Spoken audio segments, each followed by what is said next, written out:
Bones and muscles. So this is an area that a lot of people neglect as they get older.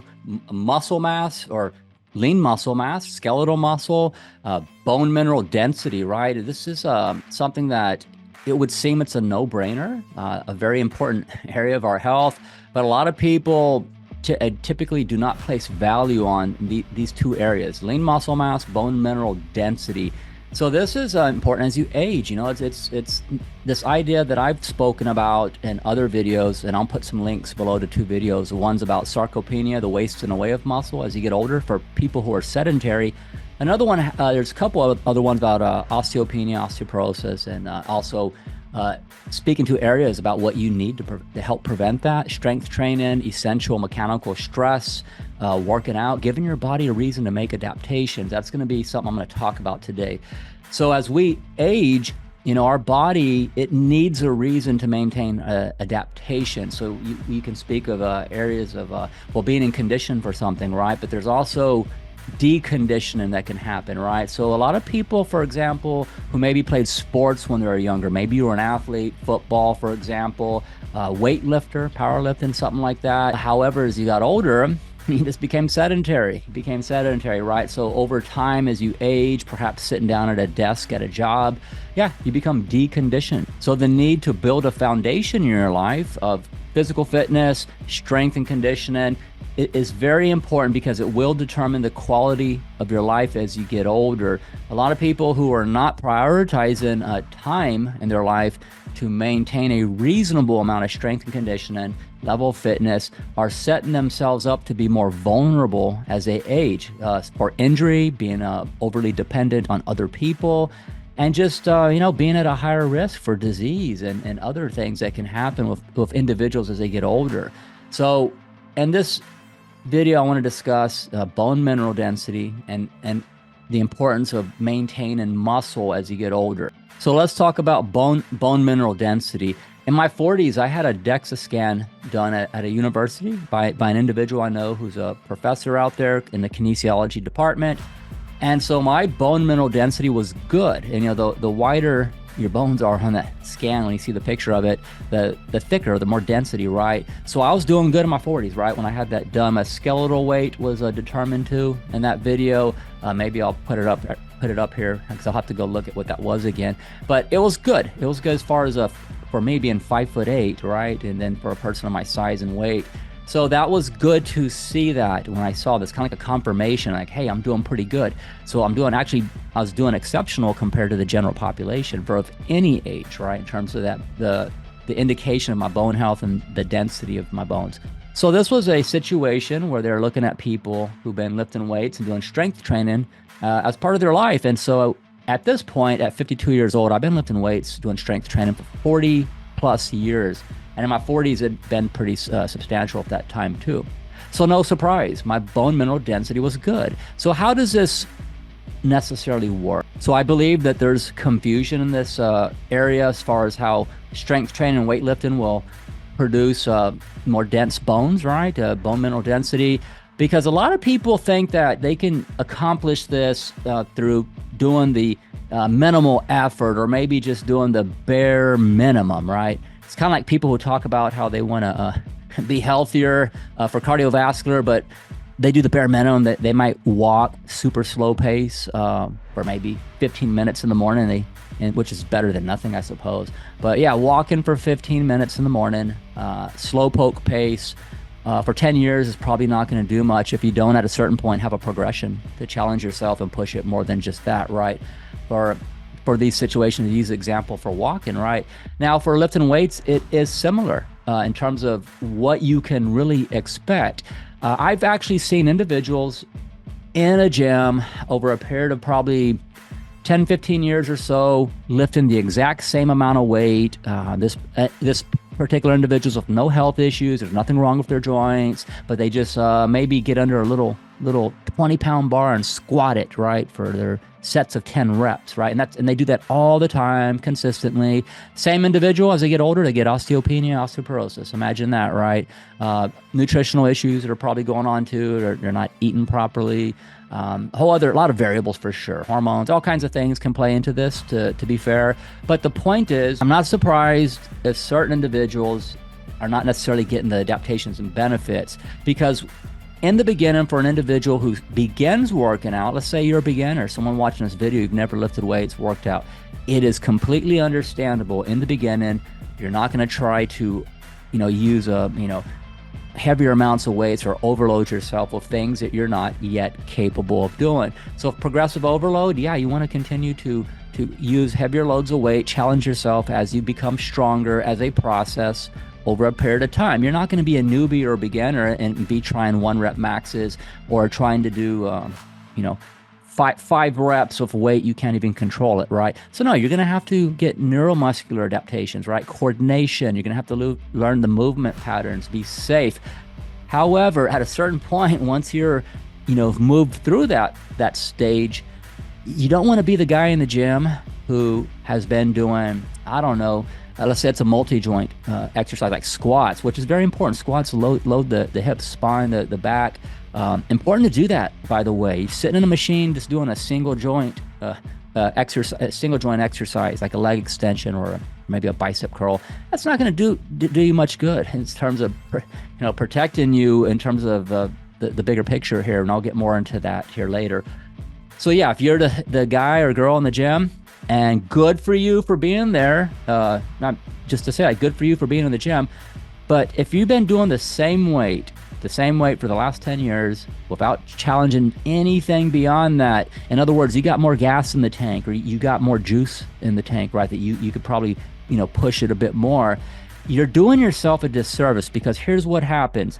For a beginner, it's understandable that, you don't have a lot of conditioning, maybe it's not as much strength. So you do start to use a certain amount of weight. But at a certain point, once your body has made the adaptation to be strong enough to handle that weight, then that is what you've adapted up to that point.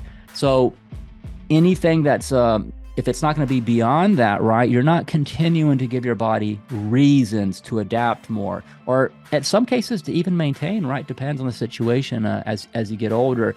So here's to the other side of this. The truth is, we all have a threshold. So it's not like we're going to keep getting stronger and stronger and stronger. So then we just, are going to keep up in the weight the rest of our life. That's not how it works. All of us will eventually reach a certain threshold. We're going to get as strong as we can get, such as myself. Been working out for 40 years. I know what my upper ranges typically are for what I'm capable of. But once you figure out what that is as a process over a period of time, then your goal is to simply do the best you can to train within a reasonable percentage of what that can be, right? To stay close to that as you possibly can. In my 40s, I could still bench press 300 pounds. I actually bench pressed 302 pounds at a body weight of 160 pounds in a powerlifting meet. That was in my 40s. Am I going to do that right now? No, I'm not bench pressing more than 300 pounds at 52, almost 53 years old, but I don't need to in order to create essential mechanical stress. And that's what I want to talk about a bit more in this video, essential mechanical stress, because that's what I'm getting at. You need an essential amount of a mechanical stress to the body if you want the benefit. So what this essential mechanical stress is going to be is a judgment call. It's individual. So right now I'm 160 pounds. Give or take a little bit, 5'8" tall. So what's necessary for my situation can be different for someone who's bigger than me, who has a lot more muscle and a lot stronger than me. So for me, if I'm doing squats, for example, is squatting 90 pounds, 100 pounds really going to do me as much good? Probably not. No, because of the history of my physicality and strength and what my body has been through in my life, that's kind of really lowering the bar for someone like me. At the same time, am I going to try to squat 405 pounds for some reps? No, I don't need to do that. I don't need to do that anymore. Not in my 50s. It's really not necessary to go that far to support my goals. Even 315, right? That would be something in my 40s. 315, I could do a good set of 5 below parallel or working set of 315 pounds for a guy my size is is decent. That's a good squat for a guy my size. Now, what about right now? Could I work up to a set like that if I was really motivated, really felt compelled to do it? Yeah, I believe I totally could, but I don't need to. I'm 160 pounds, so I can do sets of 225 pounds, right? 225 on the bar, get in there, work up to that, warm up to it, and then do some good sets, 5 reps, 8 reps, 10 reps of 225, and maybe one extra set at the very end. I throw on a little bit more and nail another set for a good 5 reps. Boom, I'm good. And for me, that's good. That's essential mechanical stress. I'm able to safely do that set, not injure myself. I'm not ego lifting. And for my situation, I know that's working. I'm 160 pounds, 225 on my back, doing some good form of squats. That's going to keep me good. I'm going to maintain, right? I'm going to maintain. And that's the point. We need to figure out where that is for us. And it's very individual. Now, somebody else who's like 6'2", 240 pounds, very strong.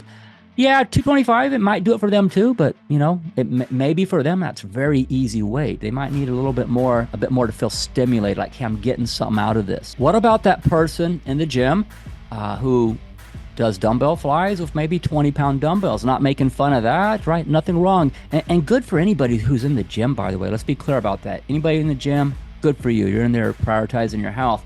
But I'm just suggesting this. If you've been using the same 20-pound dumbbells, whether it's dumbbell presses, dumbbell flies, for the last 5-10 years, and you're getting all of your reps, every set, easy peasy, you might consider trying, try do 30-pound dumbbells for 5 reps instead of the 10 you're doing, right?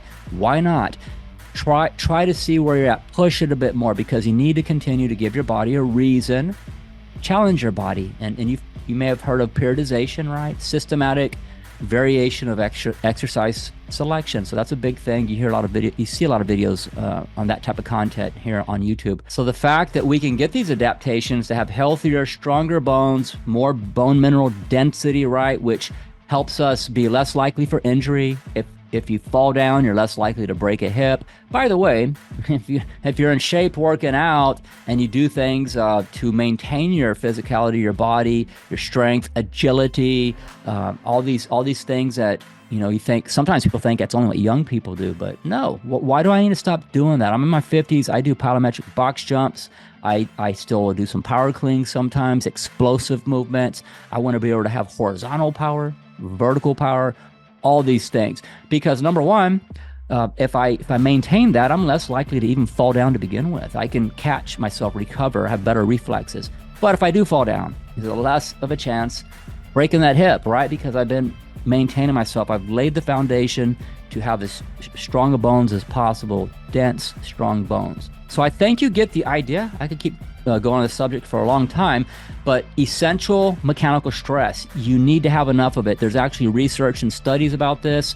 I'm going to put a link to a video below where I talk exactly about this issue in my video, what you need to know about osteoporosis, right? So essential mechanical stress. There's a lot of people who are going to the gym because, like a lot of women, right? They're like, I need to really put the work in now before I go into menopause, because women can be at a higher risk for osteopenia, osteoporosis as they age. Now, building a foundation as you go into your older years, it's like a savings account, right? You have a lot more to draw from and pull from. You're less likely to have issues. And then, of course, it doesn't even need to happen if you're putting the stimulus on the body. So the point is, a lot of people read research about how this can help. They go to the gym, which is a great thing, but then they're not really putting enough into it to get the adaptations. You're not going to get the adaptations if the weight's too light. It's just not going to happen. So we have to find out what's appropriate for us, what we can handle, and progressively work to that situation to where you then can push yourself more of a bit more heavier weight. I understand other people might have situations, special needs, perhaps maybe some orthopedic issues. I get it. So you're going to have to make your own best decision for what's best for your situation, what may be contraindicated for you, or maybe what's not. Do the best you can. I know people who have back issues, knee issues, certain challenges, but they don't use that as a reason to completely just not try. They will modify their form and technique to still do a type of a deadlift movement, if even doing it with a dumbbell, for example. They will still find a way to do a squat within a way to minimize any harm, or to still get that said benefit from doing these multi-joint movements that load the hips and back and spine better, all those bone structure, tissues, and systems, right, in our body that need to stay strong and to promote the adaptations. So you do the best you can. I think you get the idea. Now, if you're someone who's otherwise healthy, there's nothing wrong with your hips, back, shoulders, etc., then you have less of excuse, right, to be safe, of course. Make sure you're using proper form. Ask for help if you need to. Someone who's more experienced than you, for sure. Ask for spots, of course.